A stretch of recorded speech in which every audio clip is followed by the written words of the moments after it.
right, in Hot Sauce today, we are continuing our wedding week theme, and this time, though, we're going to talk about guests, how to be a good guest, do's and don'ts. We have etiquette expert Susan McKay in to tell us what not to do. My first question is, what is and isn't appropriate to wear to a wedding? Number one rule, do not, if you're a female, wear white. Okay. Because you're not competing with the bride. Ivory's okay, black is okay, and it really is dictated by the formality or the maybe casual event, you know, they've chosen to have for their wedding. So, and the season, of course. Right. But if you can stay away from white, that's a good idea. If it's an outfit that would make you nervous in your grandmother's house, you probably shouldn't. Right. You don't want to be too sexy. That's a good gauge. Okay, let's talk about gifts, because I always, you know, kind of struggle with how much should you spend and when should you give it? Okay, if it's a big gift, you've bought it from the registry and it's big blender or whatever, you try to get it to the bride's home or the groom's home or send it over there.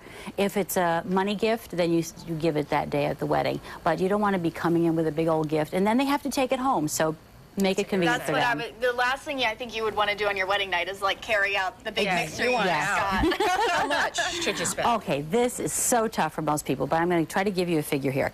If it's a coworker and they're not super close to you, $75 to $100.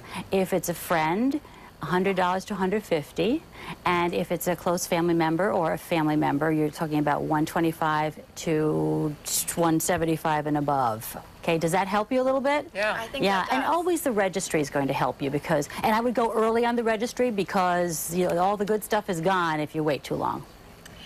Now, we also are wondering, is it appropriate to wait until after the wedding, and how long after is it to send? Well, they say you have up to a year to give them a gift, but most people should do it around the wedding time. That's the best bet. Let's talk about the wedding ceremony itself.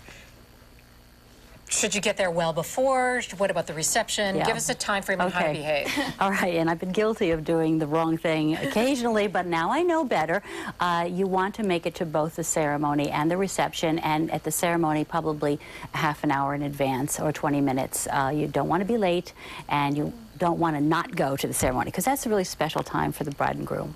So it's not appropriate just to show up to the reception and afterwards? Yes. What if you, because a lot of people sometimes, especially when you're younger and you know you have young kids and you have sitting issues or child issues, which should you choose to go to? Because I would think the ceremony is so special, but then you actually get to interact with them in the reception. If you had to choose. Well, it's too bad you would have to choose, but with children, you're right about that. It's always a bit of a conflict. But if maybe the adults could go earlier to the ceremony and then bring the children, there'd be a good compromise, bring them to the reception. I have one real quick question. Somebody was asking me this morning, when is it appropriate to leave at the reception? You need to get out of there. How long do you have to stay? And then you can run out the door. Well, you want to make sure that you see the first dance and also that you have a piece of the cake when they cut the cake. So that'll give you an idea. It's usually at the end, honey.